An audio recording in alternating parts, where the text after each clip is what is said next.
Cara, não foi.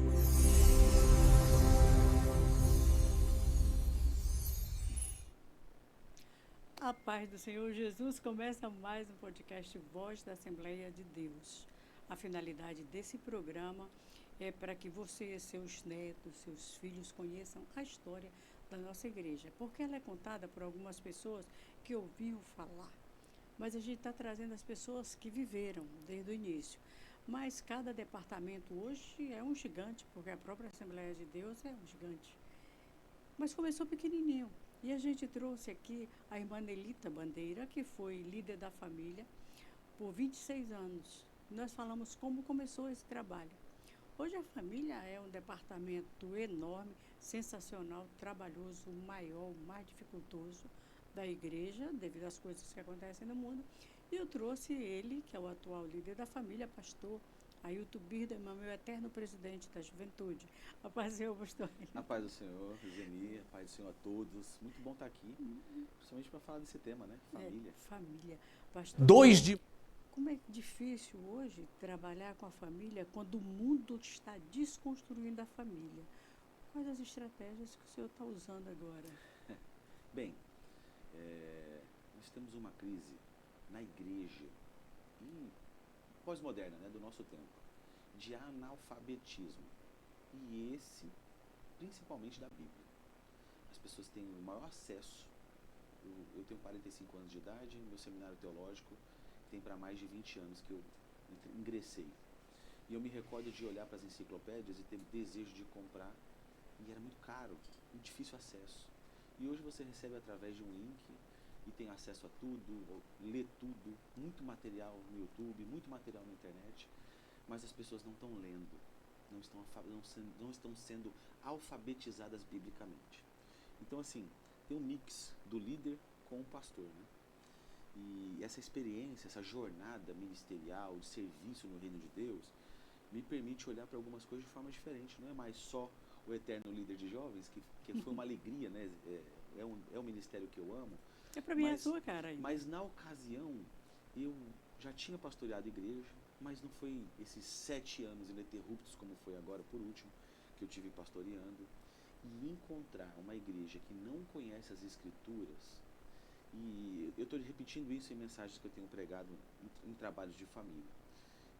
Eu tenho muita dificuldade para pregar no altar. Dá medo, dá anseio, mas dá muito mais nervoso ir para o gabinete pastoral com famílias analfabetas bíblicas. Casamentos destruídos que não tem nada de parâmetro bíblico. Então, o problema é muito mais crônico, não é só uma estratégia, é um anseio de que as Sagradas Escrituras voltem a ser a primazia dos nossos cultos, da igreja. Olha, é uma discussão muito mais sobre o reavivamento bíblico, sobre nós encontrarmos o texto dentro do templo, para que as pessoas tenham acesso e conheçam as Escrituras. Guardei a tua palavra no meu coração para não pecar. Gente, o princípio é muito simples. Para que famílias sejam estruturadas, a nossa base precisa voltar a ser as Escrituras. Então, a gente está um pouco assustado. Teve muitos projetos lindos esse ano, tem muita coisa boa acontecendo e para acontecer, mas eu entendo que a base, o fundamento da restauração das famílias, principalmente as cristãs, que deveriam estar melhor estruturadas, e hoje, lamentavelmente, o índice de divórcio aumenta assustadoramente. Nós estamos tentando segurar um dique que rompeu, de valores éticos, morais, bíblicos. Então a nossa jornada é difícil. Quando eu conversava com a Nelita, ela falou a respeito do curso Casados para Sempre. Perfeito. Né? Agora já é só casados por enquanto, né? Porque as pessoas, elas não têm mais aquele compromisso de manter o casamento. Qualquer coisinha, escreveu, não leu, tchau, vamos nos divorciar. Tem um monte de menina na igreja, tem um monte de rapaz na igreja. Um dia eu ouvi o pastor Raul falar que estava cansado de fazer casamento de segunda. Ele não fazia mais casamento de primeira. A maioria das pessoas está casando a segunda, a terceira vez, e isso banalizou dentro da própria igreja. O que a família pode fazer? Vamos mudar logo esse negócio de família. Certo. Eu sou contra o nome do ministério, esse Ministério de Família. Ele foi criado Ministério de Casais Abigail. Sim. Tá? Quando ele foi criado foi assim. Depois ele mudou para Ministério da Família. Mas eu acho que não abrange a família num todo. É. Assim, deixa eu- por exemplo, a juventude tem o trabalho dela, as crianças têm o trabalho dela, que, aliás, excelente, Reinaldo Loaran. Mas quando você vai para um culto da família, é, toda a mensagem é para casal. Assim, no máximo, ele diz, fica perto do teu pai e da tua mãe, é a parte que nos toca. Aí, meu pai está no céu, minha mãe está no céu, marido eu não tenho. Para mim, o culto da família é um dos cultos que eu tenho mais dificuldade Perfeito. de participar. Por quê? Eu tenho algumas verdades sobre isso. Primeiro que eu tinha muita dificuldade em ministrar em culto, denominado culto de família. Era um culto que eu corria dele. Porque eu entendia que para ser autoridade nessa área, tinha que ter o casamento como aquele comercial de Doriana, né? Que tudo vai bem, que tudo é aquilo ali. Então eu via, lógico, meu casamento em fase de construção, com seus conflitos diários. Conflito diário não é que a gente briga todo dia, mas a gente tem situações familiares que... Então eu olhava para aquele Pastor parâmetro... Vanal de casamento é 10% mais, o resto. Nós olhávamos para aquele... Eu olhava para aquele parâmetro e eu tinha dificuldade. Mas sim, o departamento de família ele é voltado para acompanhar casais, e a mensagem no culto, por ser no domingo, ele é uma mensagem mais abrangente que acaba tocando todos, né? Então, normalmente, nós pregadores e os pregadores que ministram nesse culto tentam abranger a família. Mas o líder de família na congregação, ele tende a acompanhar e fazer um trabalho direcionado só a casais. E fica uma invasão de divisas, né? Se nós formos tentar trabalhar com crianças, com jovens, então isso seria uma ruptura aí da atuação do líder do departamento, né? Então, se nós voltássemos para departamento de casal, não teria problema algum. E não ia alterar em nada, Eu né? até Porque penso que o nosso continua presidente, que é bem flexível, se nós propôssemos... levar para ele, a ideia é essa. Está proposta aí a ideia, né? Pastor Ito, hoje as famílias elas estão sendo atacadas de todas as formas. Sim. E dentro da nossa igreja, eu não conheço as outras, eu só conheço a nossa, mas dentro da nossa igreja já existem lésbicas, homossexuais, dos nossos meninos, né, das nossas meninas. Sim. Qual o trabalho que a família pensa em fazer em relação a isso? Assim, o que já está fazendo? A igreja tem assaltantes, prostitutas, e toda espécie de mazela de pessoas, não que praticam, mas pessoas que são tendenciosas a diversas outras práticas pecaminosas. Essas que nós citamos agora sobre a homossexualidade, o lesbianismo, é mais uma prática do pecado. Só porque essa agora, os nossos meninos vão para a escola, eles começam a ver e querem experimentar. E a gente, quando chega na igreja, a gente fala, não, isso aqui não acontece, mas acontece. A igreja é lugar de restauração. E nós temos que estar preparados para lidar com as pessoas nos seus mais variados desvios de caráter. Que não é só esses que nós citamos aqui, né? Nós mencionamos algum e tem uma imensidão de outros. É lamentável quando se constrói a imagem de que a igreja é lugar de pessoas completamente restauradas na sua totalidade. Não. É o contrário, São né? várias pessoas em várias etapas. Tem pessoas que chegaram ontem e que são plenamente curadas. Não tem essas dificuldades de desvio de caráter, de desvio moral. Chegam prontas. E tem pessoas que estão há muito tempo e que estão numa trajetória de transformação. Isso tem que ser respeitado e compreendido. Eu penso que a gente fracassa quando recebe pessoas novas na igreja e não identifica logo o território para ele. Olha, aqui é um lugar onde a palavra é ministrada, é um lugar de restauração e cura, mas tem pessoas vivendo a sua jornada de transformação aqui dentro e à luz das Sagradas Escrituras. Então, assim, não tem estratégia. Eu menos método e mais unção. Se eu puder contribuir com algo enquanto líder de qualquer atividade, eu entendo que um altar aceso, ele vai ser mais importante e ele vai trazer iluminação do Espírito para cada momento. Sabe a pedrinha do alforje? Vamos entender que no alforje tinha mais de uma pedra, mais uma derrubou o gigante. Eu não sei qual é ela não. Mas eu entendo que o ungido, mas o ungido, ele vai ter o discernimento do momento. É tantos problemas, de tantas naturezas, que nós precisamos realmente desses homens capacitados, ungidos de Deus. Olha, eu vejo, por exemplo, algumas crises e anseios de pessoas por departamento A ou B, e eu morro de medo. Eu morro de medo. Eu vejo um clamor aí, às vezes, você devia assumir tal coisa, ou ser tal coisa, e eu fico imaginando a unção de Deus para aquele tempo. Porque é isso que nós precisamos, de homens e mulheres de Deus, ungidos, capacitados, que Deus vai habilitar e usar como instrumento para aquele tempo. Não há dúvida que nós estamos vivendo a pior geração da história da humanidade. Mas eu entendo que os soldados que Deus está levantando são os melhores. São os melhores. Então eu não vejo nenhum líder de departamento ruim. Quando eu vejo alguém chegando novo no departamento, como eu cheguei agora, né, no Ministério de Família, eu estou me adaptando. Fizemos um trabalho, que eu quero falar dele daqui a pouco, que foi o trabalho que nós desenvolvemos junto a famílias, que foi até houve uma resistência. Eu entendi que é uma unção para aquele tempo. E mudança, falando de uma igreja centenária, né? De uma igreja com mais de 70 anos, que é o nosso caso, a Assembleia de Deus e Imperatriz. Então, nós estamos falando aqui do grupo de casais Abigail, você mencionou, falou o nome da líder, desculpa. Nelita. Eu não sabia, sabe, assim, eu não acompanhei a história. E a história precisa ser vivida e compreendida, a gente tem que sentar para ouvir essas pessoas, como foi na época dela, o que desenvolveu. A criação foi Nelita, Elza, Carla Jovina, Maria Raimunda. Eu vivi essa experiência maravilhosa Pastor Raul. de conhecer a história da UADI, porque como eu celebrei os 50 anos, né, estava liderando na época, então foi quando veio à tona e pude ouvir as narrativas, as histórias, o que fizeram, como fez, Moab César, tantas, você que fez parte da história como líder. Então, para cada tempo, um ungido de Deus com uma estratégia. Mas para esse ano nós fizemos um curso. Como é que foi chegar na família Cru? Você só tinha a sua família, né? Perfeito. Aí você chegou, qual a primeira coisa que o pastor Ayrton Bidama fez? Eu cheguei cru, mas eu cheguei num momento íntimo de Deus, onde eu parei para cuidar da minha família. Eu sei que é conflituoso, porque nós temos um jeito de fazer de cada coisa. Eu sou pai de uma criança atípica, o Arthur é autista, e pai de um adolescente, casado há 20 anos. E 20 anos? 20 anos. Casou de fralda? 20 anos de casado. Meu Deus. Eu tenho 45, né? Mas tua mulher parece uma adolescente. Mas ainda. ela é jovem, ela vai fazer 38 esse mês. Muito bem. Então eu chego num momento em que eu estou parando para derramar cuidado sobre a minha família. Inclusive a necessidade de deixar o exercício do pastoreio para cuidar dos meus. Por falta de núcleo familiar, de base de apoio, rede de apoio para minha família. Nós estávamos pastoreando uma regional, correndo.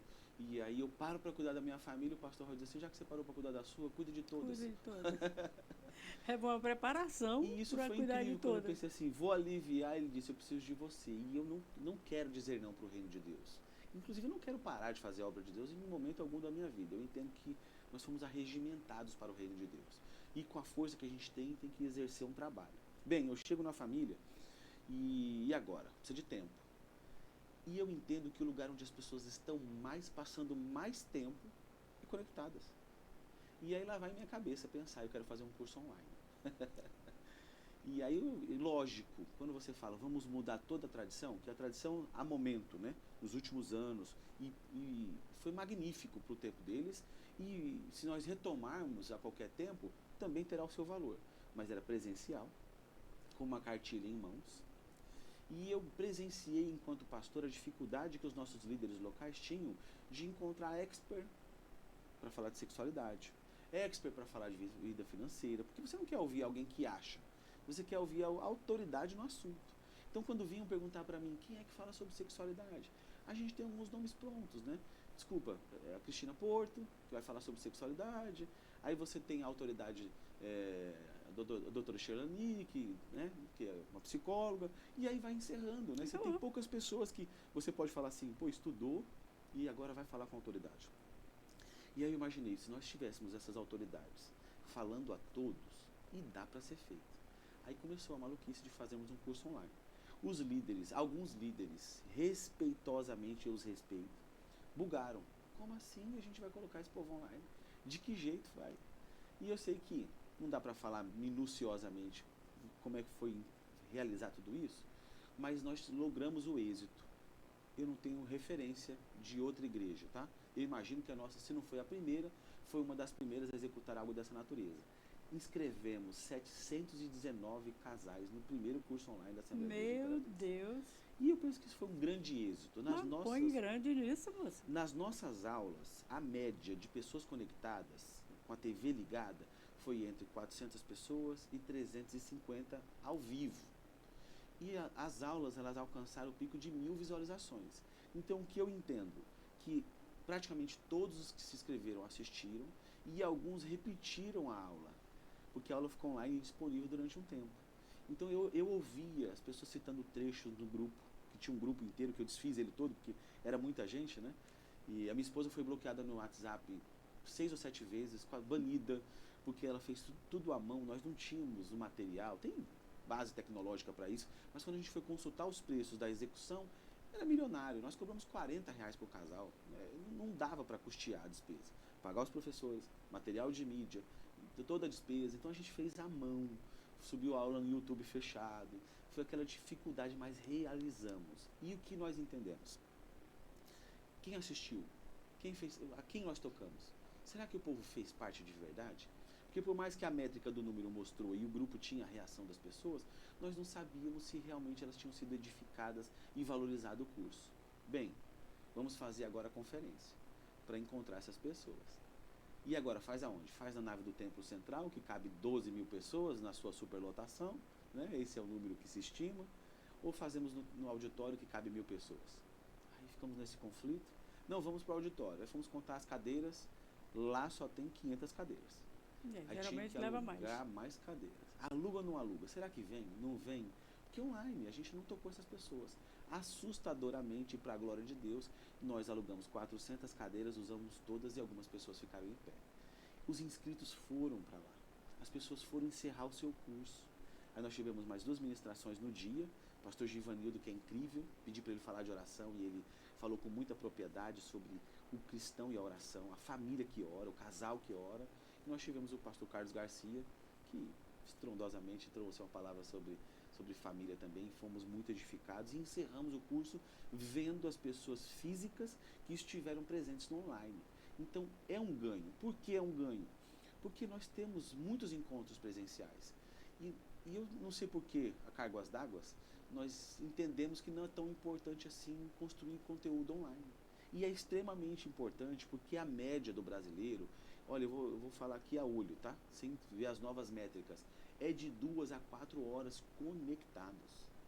É um dos países mais conectados da humanidade contemporânea. É um dos países que mais está online. Então nós não produzimos conteúdo. O que a igreja produz hoje é cartaz de divulgação do que acontece presencial. É vídeo para chamar para dentro. E é importante, mas cadê o conteúdo edificante para fora? Claro que o pastor Raul, que é o ponto fora da curva, e já entendeu essa necessidade, tem um Instagram, apoiado a mídia ao longo de anos, né? A gente tem aqui a rádio, que é historicamente, ele na época em que ninguém apoiava uma rádio, uma TV, ele foi lá, comprou e fez. Então sempre foi um visionário. Mas nós precisamos construir conteúdo para que as pessoas sejam edificadas também no digital. E aí foi isso que nós fizemos esse ano. Pessoas precisam mudar a chave. Né? As pessoas ainda estão na época passada. Sim. E hoje precisa de conteúdo. Mas até as influenciadoras cristãs, elas só arrume-se comigo, me mostra a roupinha que eu vou vestir e acabou a conversa. Ela não tem assim uma mensagem cristã, principalmente para jovens, aquele monte de jovens que seguem as influenciadoras nossas, elas só aprendem a se arrumar. Pedro e João subiam a porta do templo lá, as escadas, né? Porta formosa do templo, e lhe pediram prata e ouro. Foi isso que o coxo pediu. Aí eles disseram, eu vou te dar o que eu tenho. Então as pessoas só dão aquilo que têm. Nós estamos com expectativa de receber das pessoas erradas aquilo que elas não têm. Elas não têm. As pessoas, o tipo de influenciador de moda cristã. Agora o influenciador cristão, ele foi chamado, e todo cristão foi chamado, para ser sal da terra e luz do mundo. Então essa pergunta a gente tem que se fazer cotidianamente. Onde é que estão o sal da terra e luz do mundo no Instagram? Cotidianamente. Olha, aconteceu comigo ontem. E eu vou falar de fracasso, vou falar de êxito, não. Eu estava na porta do mercado, o rapaz prensou o meu dedo. Mas eu reagi bruscamente com ele. Eu não fui legal com ele, porque eu estava com dor, eu reagi à dor, e ele machucou, óbvio. Entendeu? E finalizando, ele fez a parte do Senhor, pastor. Aí eu disse a parte do Senhor, querido. A parte do Senhor, querido. Entrei no carro e fui pensando que eu não deixei um exemplo de, não, tá tudo bem. Eu não moderei. Eu não ignorei ele, não xinguei ele, mas eu poderia ter sido mais moderado. Eu poderia ter sido mais simpático. E olha, se fosse o pastor Raul, não tinha feito desse jeito. A minha referência não teria feito assim. Ele teria sido brando, pastor Raul sereno. Machucou só um pouquinho, meu querido. Quer machucar o resto? Então, quando a gente fala de exemplo, de transbordar, eu entrei no carro pensando, deu o que eu tinha. Irritabilidade, zanga, estresse, porque é o que a gente está. A igreja contemporânea está nessa velocidade de funcionar. Eu passei a manhã trabalhando, o dia de jogo e tal, ia parar mais cedo, a mecânica do mundo, mas eu passei a manhã inteira trabalhando, eu passei no mercado para levar alguma coisa para casa, aí machuca o dedo, então a gente está assim, deixando de transbordar, deixando de dar aquilo que deveria ter. Deveríamos ter graça, evangelho. Então esse resgate pela oração. A igreja precisa ser igreja. Não tem outra coisa que a gente precisa para esse tempo. Por mim, eu sei que é, mas eu gosto da polêmica, né? Parece que a polêmica viraliza mais do que o tradicional, né? Por mim, nós parávamos todas as estratégias que estamos fazendo e voltávamos para as escrituras. Cancelava durante um tempo, fechado para balanço. Eu acho que é isso que a gente está precisando. Eu acho que o senhor ia se dar muito bem com a gente, né, na Canaã. Acho que a Canaã hoje é a igreja que mais lê a Bíblia. Hoje, na nossa igreja, não tem nenhuma criança acima de 11 anos que não tenha lido a Bíblia pelo menos uma vez. Que ótimo. A minha pastora, ela criou um grupo de leitura da Bíblia, começou com 17 pessoas, depois foi para 50, depois foi para 200. Toda igreja já leu a Bíblia 2, 3, até 10 vezes, sabe? Eu acho interessante, porque ela acompanha, pastor. Ela acompanha todo mundo, todo o grupo. Quando você termina de ler, você coloca o que? Leitura concluída. Se você não colocar, ela vai no teu PV e fala, não leu a Bíblia, não come. Aí tu fica com vergonha. Tu vai lá e lê. Eu acho muito interessante. Eu disse até para ela que só no céu ela vai saber o que significou esse trabalho que ela fez com a igreja. Então, hoje a nossa igreja está mais fácil de trabalhar, porque é uma igreja que conhece a Escritura. E a gente finda... O pessoal que começou a ler agora, eles findam gostando, eles findam aprendendo. Eu já tenho esse costume desde os 9 anos. Eu li a primeira vez aos 9 anos e quero aos 70 completar 100 vezes. E terminar também de escrever, que eu estou transcrevendo. Que ótimo. Está faltando muita coisa. Falta o Pentateuco e os históricos, o restante já terminei. Mas uma igreja que conhece a Escritura, eu acredito que é mais fácil do pastor trabalhar. Sem dúvida. Em todos os departamentos, inclusive. Porque hoje todos os departamentos, por mais que trabalhem, a gente tem problema. E problemas sérios. Tá? Eu olho para os nossos mecanismos de trabalho, pequenos grupos, que é maravilhoso. É maravilhoso. Eu olho para os nossos departamentos, a dinâmica. Gente, eu ando o Brasil um pouco a trabalho, ou ministrando, ou indo em casa ver a família em São Paulo. E as pessoas querem saber sobre a Igreja Imperatriz. E eu não estou invalidando tudo de bom que aqui acontece, ok? Eu estou dizendo que Imperatriz e a nossa Igreja Assembleia de Deus como um todo, o Brasil, precisa de ungidos de Deus. De homens e mulheres que recebam a instrumentalidade de Deus para transbordar. O Evangelho é simples, não tem dificuldade quando se fala assim, qual é o projeto? O projeto é ser igreja. O projeto tem que ser igreja. E começa desse princípio. Agora, claro, aí o segundo semestre, o que você está pensando? Já reuni parte da liderança, a gente já está falando sobre... o segundo semestre, está pensando o quê? Já reuni parte da liderança.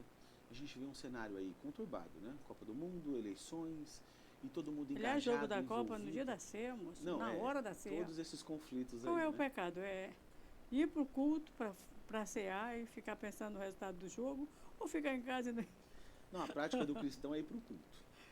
Mesmo que fique esperando Deveríamos foguete. ir para o culto e não ficar olhando para nada, né? Não, a gente não precisa. Se alguém soltar foguete, ainda agora. Pastoreando a igreja, eu vivi isso, né? Eu fico vendo lá a sonoplasta, eles passando o resultado, o gol e tal, enfim. A gente vai percebendo tudo isso acontecendo e a gente vai pelo olhar, né? Pela linguagem não verbal.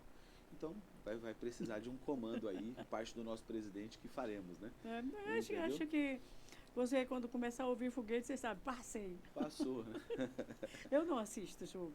Eu só vejo a repetição do gol depois dos fogos. Quando eu começo a ouvir, eu ligo a televisão. Quem foi que fez? Que hora foi? Quem foi? Eu não dou conta de assistir, não. Não dou conta de assistir nada há muito tempo. Entendi. Então, qual o projeto Segundo você semestre, começou? Assim, como eu falei, está tudo muito conturbado a nível Brasil. A igreja de Imperatriz é uma igreja pujante que não para. Tivemos no primeiro semestre muito intenso, conferência, curso online, então a gente deu uma aliviada. até a pedido do presidente, desacelera de eventos, porque... Também tem a campanha política agora, né? Que todo mundo finda se envolvendo. E uma série de conflitos nesse sentido, né? E também a sobrecarga da igreja, né? Vários trabalhos de juventude e outros trabalhos inúmeros que a igreja vem realizando. E tudo é igreja, tudo é família, tudo é casal, e a gente tem que contribuir com o bom andamento do organismo vivo, né? Mas reunir a equipe e a gente pensa em fazer algumas coisas micro trabalhos, né? Numa igreja desse tamanho, só o que é macro aparece. Se você não encheu o tempo central, não fez nada, né? É uma percepção de alguém, mas o nosso desejo agora para o segundo semestre é fazermos alguns momentos de oração intencional com os líderes de casais, com as famílias. A gente deve lançar isso em breve. Quando você era líder de jovens, esses dias a gente estava comentando, alguém disse para mim, a melhor coisa que eu achava quando o pastor, eu que era presidente, era o momento de oração. Aí eu fiquei pensando, meu Deus, era o momento de oração que ele mais gostava do presidente de mocidade. Você está levando esse mesmo momento de oração para a família. Para a família. O que acontece? Eu vivi algumas experiências assim que marcaram a minha vida. Eu tive na Portas Abertas, a minha despedida da Portas Abertas, lá nós ajudamos a pagar as cadeiras. Eu modernizei o templo naquele tempo, já foi feito novas reformas e está linda a igreja, mas para aquele tempo eu coloquei TV na parede, eu pintei de cores novas, eu coloquei gabinete, comprei som novo, enfim. E eu imaginei que na despedida alguém fosse enaltecer qualquer coisa dessa natureza. Os eventos, os trabalhos. O dinamismo. Não é. O que toca as pessoas é o contato. Isso aí você faz, desculpa, vamos ser franco, é quase para vaidade. Nossa e dos outros. O que marcou na despedida foi a oração, o dia que você foi lá em casa, o cuidado, o dia que a gente esteve junto e você falou tal coisa. Então as pessoas não falaram em hora nenhuma de feitos metafísicos aqui, palpáveis. Tudo era de natureza, de ordem espiritual. Dali em diante foi um marco. De entender que o que a gente faz pelas pessoas e para as pessoas é muito mais forte do que aquilo que você faz do palpável. Eu nunca deixei de trabalhar, nunca deixei de reformar. Chegamos na Nova Vida, fizemos. Chegamos na Nova Fonte de em algo, contribuímos. Mas eu entendo que a oração, como foi na juventude, que era para poucas pessoas, era a força motor que movia aquela grande engrenagem dos grandes eventos, dos grandes acontecimentos. Era um povo que orava. Então eu tive auxiliadores, eu tive gente que veio comigo para esse projeto. Eu tentei estabelecer agora no comecinho do ano, com a família. Fizemos lá um encontro, 2, e aí trava no ativismo da gente. E eu estou tentando retomar com a liderança, eu vou tentar fazer uma vigília, eu vou tentar encontrar a igreja que pode, né? São poucas igrejas que podem. A gente está tentando encontrar qual igreja que pode fazer, porque tem que ter a vizinhança que seja a nossa tem vizinhança, amigável. Nossa, não legal. Tem, né? Olha que legal. Se o pastor Vanaldo deixar de novo, Vanaldo é ótimo. Nós já usamos lá agora para a conferência de líderes, né? E foi maravilhoso, uma das igrejas mais organizadas hoje da cidade, a Canaã. E a gente quer encontrar essa igreja, né? Esse pastor que nos ajude, e vamos fazer uma vigília e queremos levar para oração. Sabe, olha, o simples, não é muita coisa mirabolante. E tem outros projetos inúmeros. Poderíamos fazer um outro curso online, poderíamos reunir mulheres e homens para um lado. Tem muita coisa boa para fazer. Mas por conta do ativismo e um ano muito difícil, a gente vai desacelerar, reunir o povo para oração, entendendo que tem que ser um projeto que curto, médio e longo prazo. E a oração do justo? Pode muito nos efeitos. Então, você falou aí que o que marcou foi o contato na Portas Abertas. E tem uma semana eu falava com a menina na igreja, ela dizendo, eu tenho para aqui e tal. Falei, filho, tu não está fazendo a obra de Deus, tu está fazendo a obra. Esse trabalho que tu está fazendo não é a obra de Deus. A obra de Deus é visitar um doente, é evangelizar. Isso que Deus quer que a gente faça. Esse negócio de ficar na secretaria, arrumando mesa, fazendo isso, aquilo, isso não funciona, não. Isso é só um trabalho. É um trabalho que a gente faz com muito prazer. Sim. Mas, para Deus, o que toca o coração de Deus, quando você toca a vida, deu certinho. Acabou de dizer, testemunho de dois é verdadeiro. E o tema do ano do Departamento de Família é a linguagem do amor é amar. Achei muito chique, a camiseta linda, parabéns para quem teve a ideia da camiseta. Não é bem a tua praia, não? Eu atendi as mulheres, elas mandaram. Mas você sabe que a camiseta da época que você estava na missão é a mais bonita. Glória a Deus. Da época que você estava na mocidade é a mais bonita. E da família vai ser bem difícil alguém fazer outra mais bonita do que a Tem que é muita hoje. coisa boa, viu? Ela é bem fora da caixinha de camiseta que a gente usa sempre, né? Muito obrigado. Pastor Itubita, qual a maior dificuldade que você, como pastor, encontrou na família? Eu falei do analfabetismo bíblico, agora é ruim enaltecer as dificuldades e a gente tem que glorificar Deus. Quando eu digo a maior dificuldade, porque eu já sei que Sim. quando você encontrou, você já foi lá atrás. Perfeito. Para resolver. Nós passamos por uma sabatina com o Conselho de Ministros, bem como o Conselho de Ministros representado pelo Década da Colheita, né?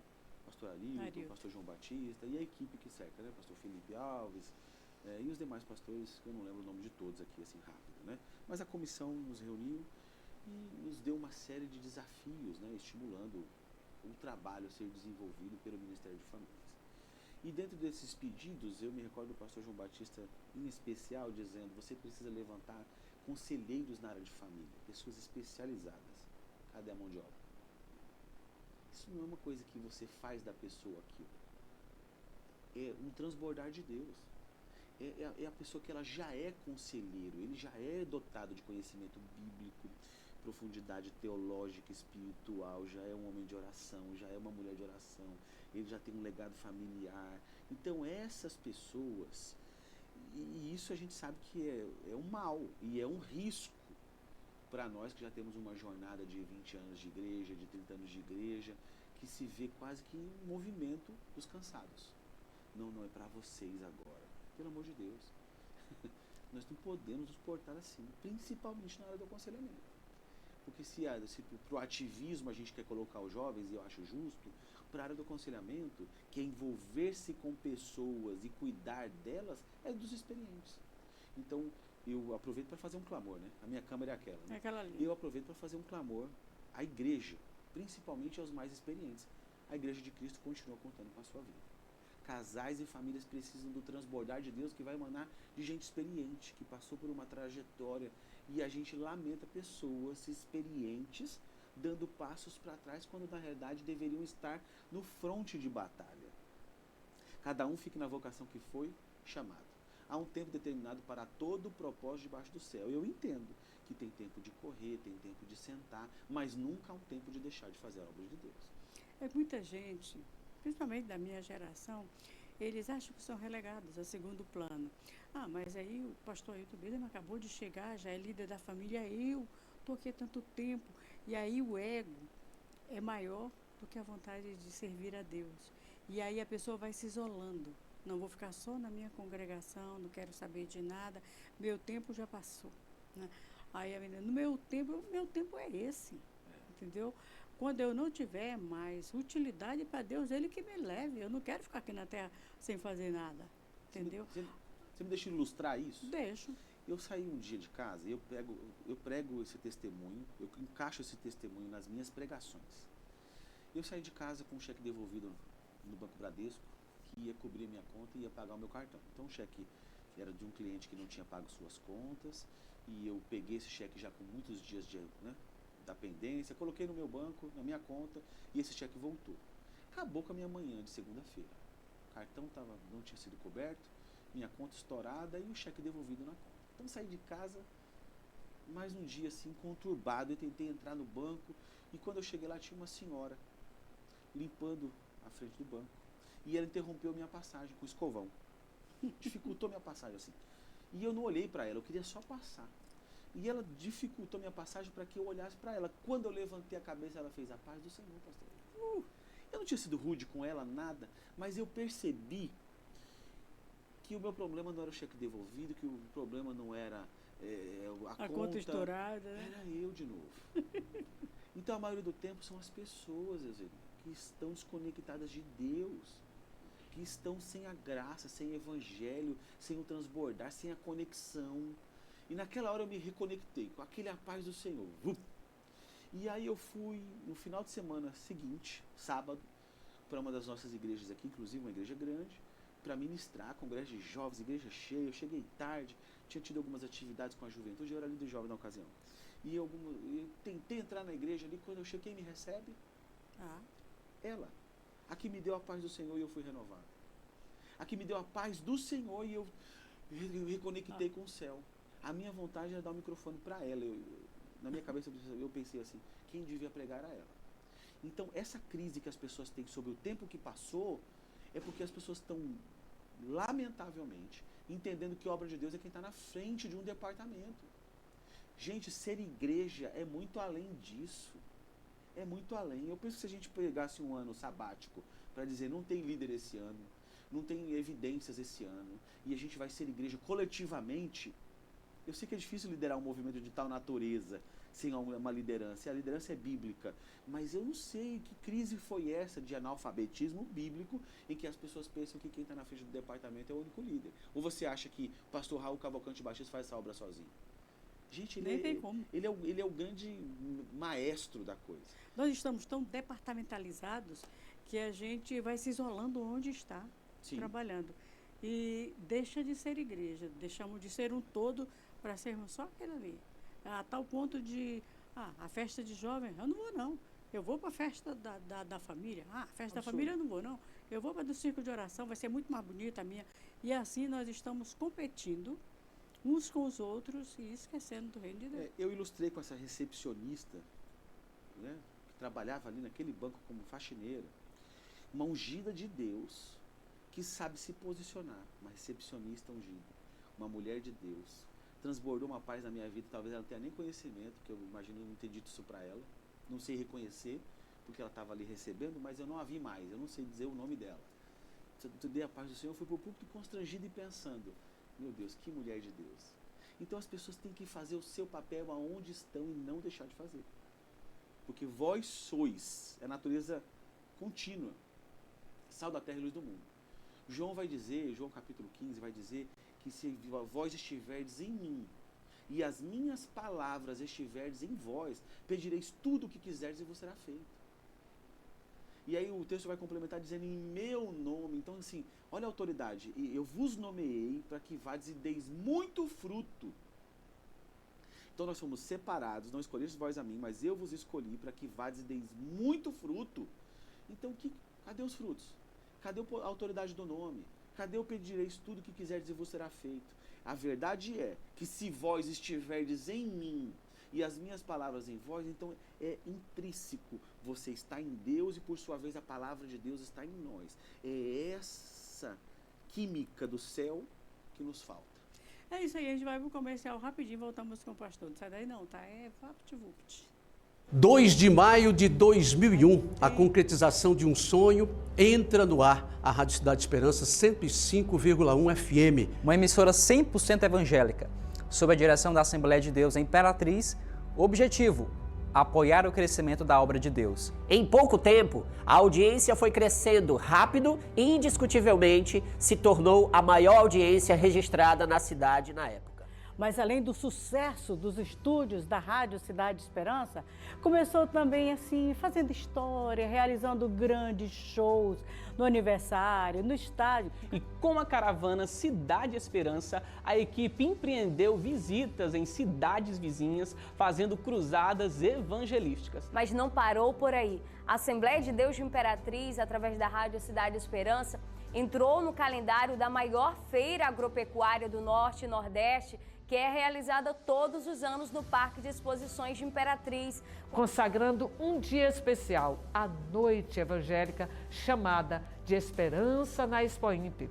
Considerado até hoje um dos maiores eventos realizados no período da Feira Agropecuária, com recorde de público. E aquela que começou apenas como uma rádio em arrendamento, 4 anos depois, em 2005, tornou-se, pela graça de Deus, uma rádio própria. Isso mesmo, a primeira rádio de Imperatriz, Rádio Imperatriz 570 AM. Com a resposta de oração, passou a ser propriedade da Assembleia de Deus, uma conquista para o povo de Deus.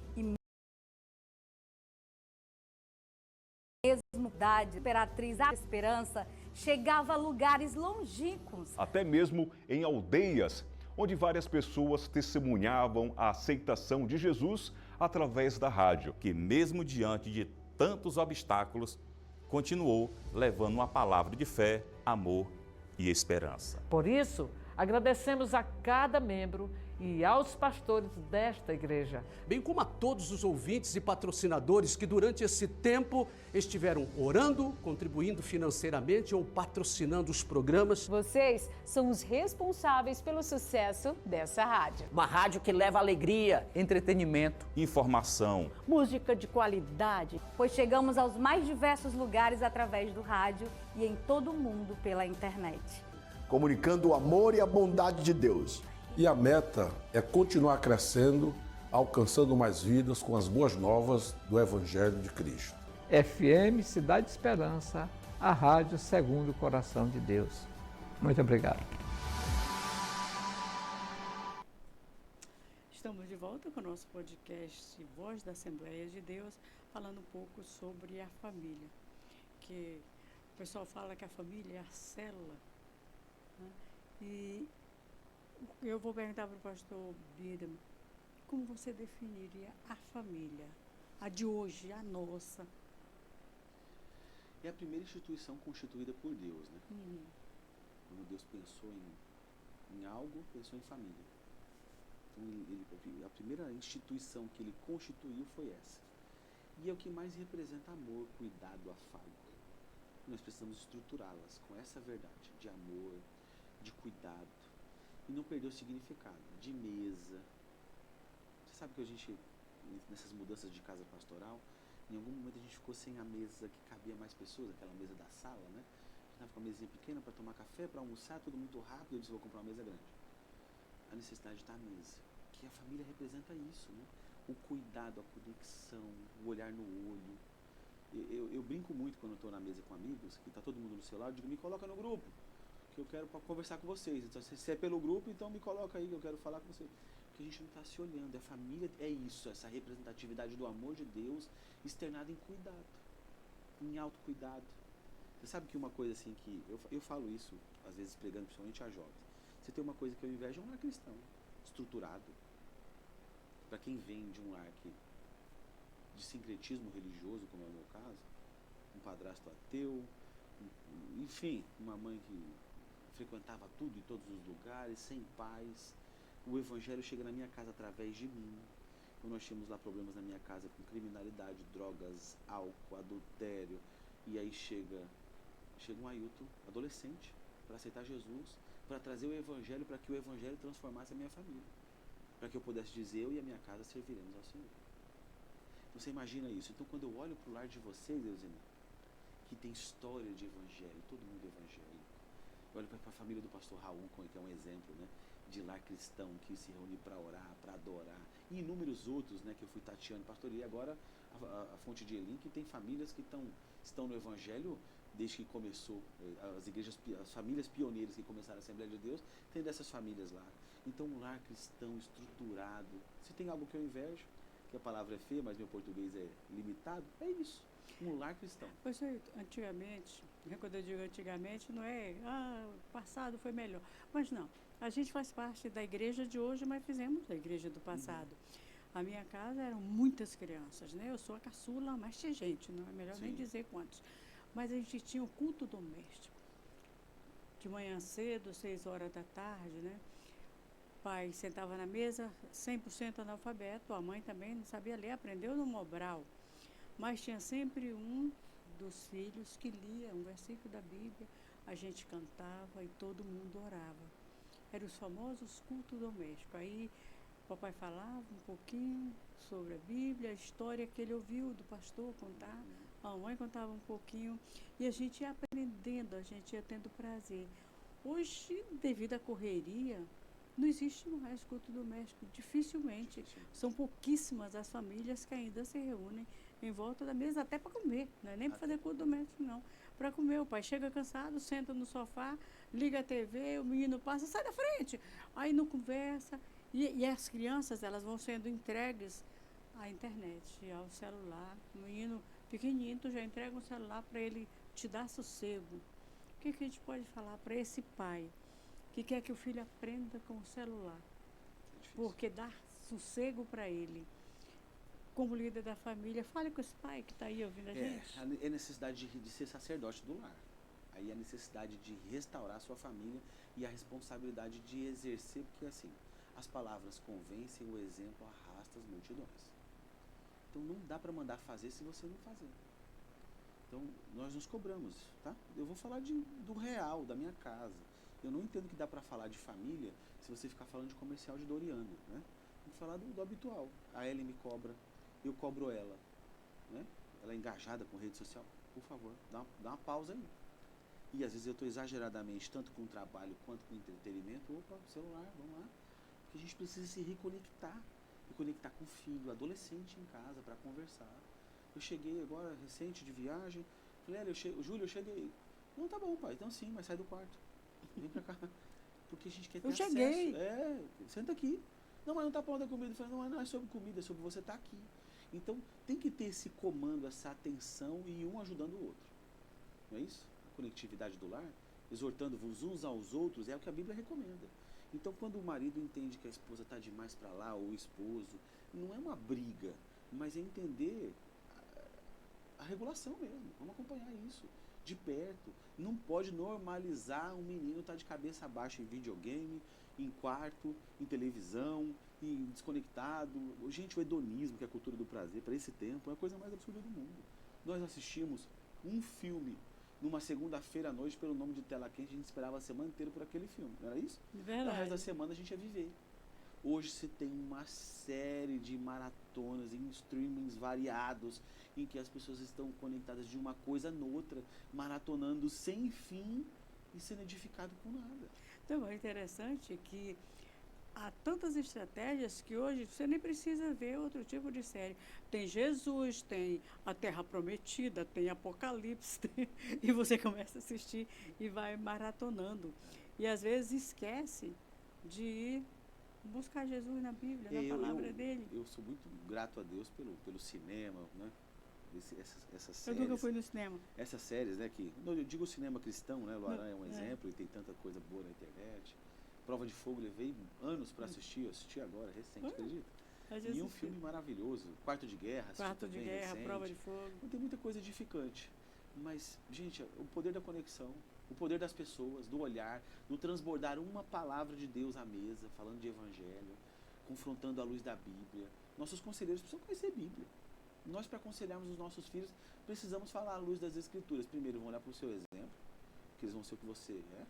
E eles vão olhar para o seu nível de conhecimento bíblico, porque te dá autoridade quando você fala à luz das Escrituras, não é achismo. A Bíblia não diz isso aí, não. Não foi ontem, não. Isso aqui não foi invenção minha, não. Eu chamei minha esposa na cozinha agora, disse assim, eu tenho uma palavra de Deus para a sua vida. Foi agora. Ela disse, eu tenho medo disso. Eu disse, não, vem cá, deixa eu te dizer, e encontre um lugar para orar. Você está precisando orar. Acabei de dizer. É um ponto regulador da minha casa. Aí ela ficou assim, e eu digo, não sai não. Aí eu dei uma palavra de Deus para ela e eu senti que eu estava transbordando. Você tem que ser profeta na sua casa. Se você não tiver lugar de fala na sua casa, vai organizar a sua vida, meu amigo. Pastor, hoje muitos jovens, senhoras inclusive, e até homens, estão caindo naquela, estou depressivo, síndrome do pânico e a depressão, que são as doenças do momento. Sim. Isso dentro da igreja, nós temos muitas pessoas.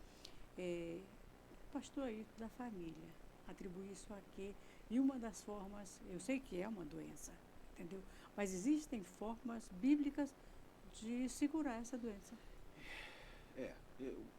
Eu tenho dito isso, e é bom quando você já está pensando sobre o assunto. Eu tenho pensado e experimentado isso. Houve um respeito por parte da igreja com relação aos profissionais da área de saúde, em especial os psiquiatras, psicólogos. Hoje eu convivo de perto com tudo isso, até por conta do quadro do Arthur, que é autista. E a gente se aproximou de muitos profissionais dessa natureza, né? Psicólogo, o psiquiatra a gente vai com mais frequência, a gente tem como conversar e entender algumas coisas desse assunto. O autoconhecimento fica em profundidade, entender sobre as nossas divergências também, e neurodivergências. Agora, o poder do nome de Jesus cura todas as mazelas e enfermidades. Eu estou entendendo que aqui é um podcast que fala sobre a história da igreja. Aqui é um líder da igreja, do Ministério de Família, um pastor, e que está liderando outros líderes que foram chamados para transbordar o evangelho. Então eu quero dizer que o nome de Jesus salva, cura, liberta e leva para morar no céu. Porque teve um escanteamento sobre a autoridade do Evangelho para curar. E cura depressão, cura ansiedade, cura todas as doenças psicossomáticas, o poder do nome de Jesus e o Evangelho libertador. Conhecereis a verdade, e a verdade faz o quê, gente? Liberta. Vos libertará. Isso aqui não é a palavra do Jair Messias Bolsonaro, não. Eu sei que ele usou isso e é uma mensagem muito poderosa. Quando você ouve esse versículo, você já pensa Não, mesmo? não. Mas João 8,32 é Bíblia. E é uma verdade bíblica que liberta de todas as mazelas do pecado. Então nós precisamos entender isso. As pessoas precisam voltar para as Escrituras. Voltar para as verdades bíblicas. Voltar a ter prazer nas Escrituras. A conviver. Olha, os problemas de relacionamento, que são os principais. Eu não tenho amigos em relacionamentos. E eu agora vivi isso recentemente. 4 anos atrás, a gente estava sentado na mesa com alguém dizendo que ia sair da igreja porque a igreja não era acolhedora e ela não tinha amigos. E eu estava lá ouvindo ela e minha esposa olhando para mim dizendo assim, ele vai explodir. E foi o que aconteceu. Eu disse, queridos, eu entendo a saída de vocês. Quantas vezes vocês dois vieram para a escola bíblica dominical? Não viemos. Eu digo, muito bem. Porque aqui é o momento que a gente mais se relaciona na igreja e na IBD. Então, quer dizer que vocês não frequentaram a escola bíblica, que pós-escola bíblica, um café, uma aula, você dá uma opinião, alguém dá uma opinião, você troca conexões. Então, vocês não vêm, né? E a igreja não é acolhedora. Vamos para o próximo ponto. Vocês fazem parte de algum grupo de música? Cantam? São voluntários em qual departamento? Não, em nenhum. Então vocês só vêm no culto de domingo e a culpa é da igreja? As pessoas estão culpando as outras, não estão assumindo responsabilidade de nada. Os pais que estão tendo filhos depressivos, que estão tendo filhos com problemas dessa natureza, precisam se posicionar enquanto ser igreja, conectar a sua família à igreja. Porque tem uma igreja lá com espaço. O pastor Vanaldo, gerando café, pós-culto, antes do culto. Gente, é tanta coisa para encontrar, para ter relacionamento, e as pessoas se recolhendo. Estão culpando a igreja, mas não estão se envolvendo com as coisas da igreja, que geram relacionamentos. A última estratégia do Vanaldo é o seguinte, vamos fazer evangelismo. Então ele gosta muito de evangelismo, né? Do socorrão, no mercadinho e tal. Perfeito. Depois das 10, ele disse, agora eu vou fazer uma camiseta, você vai participar do evangelismo, coloca o seu nome, a camiseta vai ser de graça. Vou dar a camiseta para todos que vão fazer o evangelismo. Deu umas 130 pessoas, mais ou menos. Pois é, você vai vestir essa camiseta e vai, não falte não, porque você está ganhando a camiseta para ir. Então, se você pegou a camiseta, você vai ter que ir para o evangelismo. Não tem nem como não ir. Vai ser cobrado. A camiseta foi de graça. Agora, você tem que participar. Ele é cheio dessas... Você entende o ponto regulador que nós estávamos falando sobre doenças psicossomáticas e a estratégia do pastor Vanaldo? E eu sei que inúmeros outros pastores fazem coisas parecidas. Essa pessoa está com problema de ordem emocional. Ele não é nem um evangelista nato, mas ele foi. Gente, vai se conectar com pessoas. Com certeza. Entendeu? Vai ver o poder transformador do evangelho.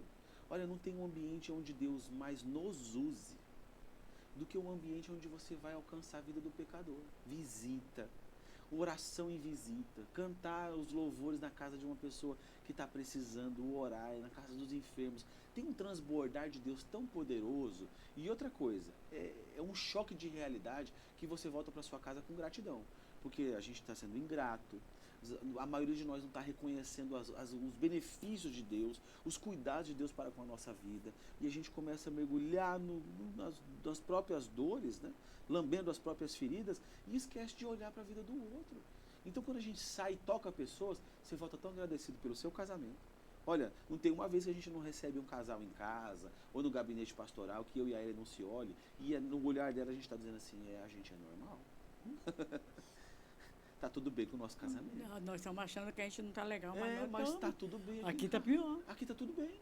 Porque a gente está recebendo cada coisa. Outra coisa, casais que estão em crise e que tem um pastor na sua igreja ou não.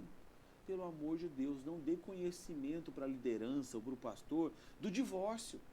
Dê conhecimento da crise, para que vocês sejam assistidos. Eugenia, aconteceu comigo recente. A gente já assinou o divórcio, pastor, vim te contar. Eu não queria ouvir. Claro que eu queria cuidar daquela pessoa, claro que eu queria orar, mas não era o que eu queria ouvir da parte dela. Eu queria ouvir, olha, estamos em crise, nos ajude. O casal guardou para si, como se fosse uma coisa horrível, as pessoas tomaram conhecimento do seu conflito. E aí quando deram conhecimento do divórcio. O que foi mais horrível? As pessoas saberem que estavam vivendo uma dificuldade? Ou você... Eu já levei pastor Adelmir Marinho dentro da minha casa, dizendo, ei, estava com conflito com a Ellen. em alguma área lá da vida, certo? Era só uma área. Peguei a irmã Raimunda, missionária Raimunda, eu tô falando de 15 anos atrás. O pastor Adelmi, eu, pregador, pastor, eu digo, ei, preciso de ajuda. Chamei os dois lá em casa. Aí ele ficou assombrado, disse, nosso conflito é esse, ganhou bebê, a gente está tendo dificuldade assim. Nossa, mas da Júlia ali, Júlia tu fez 14 agora? Então, é isso aí, 13 anos atrás. Eu tô com um conflito aqui. Aí eles foram lá aconselhar, nos ajudaram. Transbordaram de Deus no nosso casamento, não é vergonha nenhuma. Eu não sei que estereótipo de cristão é esse em que eu tenho que mostrar para as pessoas que eu tô bem e sou bem. Não faço isso. A não maioria exijam de vive mim. de aparência Não hoje. exijam isso de mim, que eu não vou dar. E eu entendo que nós não devemos. É claro, eu não tenho que andar me queixando, choramingando, mas tem bálsamo de Deus nas pessoas certas. Também não adianta ficar se queixando pro mundo inteiro com cara de tristonho. Não vou contar para todo mundo, mas tem uma pessoa que é tem específica. um líder que vai lá entregar uma palavra. Ei, deixa eu falar. O pastor Adelmi e a irmã Raimunda foram lá, a missionária Raimunda foram lá, e eu fui edificado. O meu casamento recebeu um bálsamo para aquele tempo. Entendeu? Então, as pessoas estão valorizando o estereótipo de eu tô bem, eu sou bem, eu tô bem, tá tudo certo, fracassando miseravelmente quando vem conhecer, porque quando vem dar conhecimento do problema, não tem mais saída. As pessoas precisam pedir ajuda. Mas tem uma vida perfeita na internet. Postagens e Obrigado mais por postagens. falar isso. O instagramável é um assombro, em que os casamentos no dia dos namorados, declarações inúmeras. Não é isso? É. O que se exibe na internet de beleza física, de roupas, lugares. Você está entendendo? Se a gente fosse mostrar o que a gente jantou ontem à noite, não foi para o Instagram. Não foi, não. Que foi o resto do almoço. Isso não vale. A gente isso saiu do treino e não falei, dá eu like. não quero gastar nada, vamos para casa em nome de Jesus. E aí a gente foi lá fazer um mexidão. Mexidão, para mim Entendeu? é melhor fazer um mexidão. Eu sei que minha esposa não teria problema de postar isso, mas não é o que a gente posta. A gente posta a mesa posta. Ah, é bonita a mesa posta da Hélia. A gente posta isso, né? Posta aquela... Então a gente, entendam pelo amor de Deus, o Instagram não é referência para ninguém, é uma vitrine do belo. Ô, pastor, mas tanta gente acha que é referência. Ali é perfeito, ali é bonito, eu vou ser desse jeito. Não existe perfeição. Não existe. A vida é cheia de defeito, a vida é cheia de problemas. De verdades, né? Eu penso até que o simples da vida, do cotidiano, não é o que se exibe no Instagram. Então as pessoas estão com a mente do instagramável para vestir, para falar, para se portar. E eu entendo que disse isso Steve Jobs, tá? Quem não está online não está em lugar nenhum, certo? E isso vem se tornando uma verdade, né? As pessoas estão realmente conectadas. Mas calma aí, gente. Nós precisamos ser de verdade. Precisamos ser verdadeiros. E não é verdadeiros para exteriorizar dor toda hora, mas quando precisar ter um conselheiro. Hoje o Ministério da Família tem um grupo de conselheiros, pelo menos um em cada congregação, pastor? A premissa é que o líder de casal, ele figura essa pessoa de pronto, né? Tanto que, como pastor, por vida, no exercício do pastoreio aqui em Imperatriz, quando você vê uma família em crise, você dá a saber ao líder de casais que esse vai, por sua vez, tocar esse casal em crise, né? Então, é o líder de família no primeiro momento. Em cada igreja, nós sabemos quem é quem, não é isso? Vamos falar de líder de jovens, tá? Vou usar aqui o exemplo. Essa pessoa é o líder de jovens, mas às vezes, como líder geral, eu procurava saber, além do líder de jovens, quem era o líder influente. Porque uma coisa é quem está sentado na cadeira, outra coisa é quem exerce. Quem manda. Usando esse exemplo, porque tem a influência exercida. Cada igreja tem aquelas pessoas que já são a referência de casal, que são bem-sucedidos. Eu vou falar aqui, por exemplo, do pastor Elias e da irmã Irene, certo? É um casal referência na Fonte de Elim, que não lideram há tempos, mas não tem um casal que não esteja em crise que não vai olhar para eles como uma referência de casal. Filhos bem-sucedidos, um casamento bem-sucedido. O Elias, ele é poucas palavras, mas ele é assertivo. Né? Quem conhece o Elias sabe disso. Pastor Elias, né? Evangelista, qual pastor aí da Fonte de Elim durante tanto tempo. É um homem de Deus que transborda, que tem uma palavra. A palavra dele é pouca, mas ele é assertivo. Então essa pessoa figura isso na Fonte de Elim. Hoje o líder de casais lá, hoje, desse momento aqui, é Naor e Lídia, certo? Mas lá você tem o Wilde Anderson e Gilmara que trabalham com família há muitos anos, que foram regionais. Então, eu estou te dando um cenário de que cada igreja tem as pessoas que figuram esse papel. Nossa, é legal porque o próprio pastor já é referência na família, né? Sem sombra de tanto tempo, né? E antes, um pastor que foi no início, o pastor Luiz Gonçalves, era dos Referência que de família. criaram o departamento de casais. Abigail já era referência da família. Então a gente tem essa... O ministério em si não tem pessoas escritas, né, assim, catalogadas quem são os conselheiros, mas nós entendemos que isso se ajusta em cada congregação a seu modo, né, a realidade local. Algumas igrejas têm mais crise de encontrar essas pessoas. Eu falei aqui de igrejas tradicionais que a gente teve acesso, talvez essas igrejas mais novas ou menores tenham alguma dificuldade, mas se figura inicialmente a figura do líder de casais. No caso, no Templo Central tem uma sala da família. Tem atendimento todo dia? O que aconteceu com a sala da família nesse momento, né? A Ellen estava dando expediente lá, todas as terças e quintas. E chegando em casa com um palmo de língua de fora. Ela, Ailton, chegou um casal assim, chegou uma família Não assim, aguento. chegou uma pessoa assim. E hora ou outra estava passando alguém por lá. E ela fazendo o papel da clínica da alma, né? E tem que ouvir, e vamos ouvir. Porque as pessoas não estão esperando tanto receber o conselho, não. As pessoas estão precisando muito falar. Só querem ser ouvidas. Ser ouvidas. Acontece no Templo Central, e aí não estou na ingerência disso, está no papel, nesse ano um pouco conturbado para a gente resolver isso. O pastor Paulo Sérgio, que é pastor da Congregação Nova Canaã, está tentando organizar para que a gente também dê esse expediente a casais. Não acontece hoje. A gente esbarra nas pessoas com ausência de tempo e esse estereótipo que precisa ser o profissional. Eu penso que para a igreja precisa ser pessoas experientes que conheçam as escrituras, que estão lá. Eu até penso em fazer isso, regular isso. Gente, não é terapeuta familiar. Aqui é um líder espiritual, ungido de Deus, que tem uma palavra de Deus para a sua vida. Então a gente pretende fazer, está atrasado, mas me ajuda em oração, eu quero trazer. Vamos fazer, vai dar certo. Vai dar certo. Pastor, o tempo é tão curto que já passou uma hora. Que bom, né?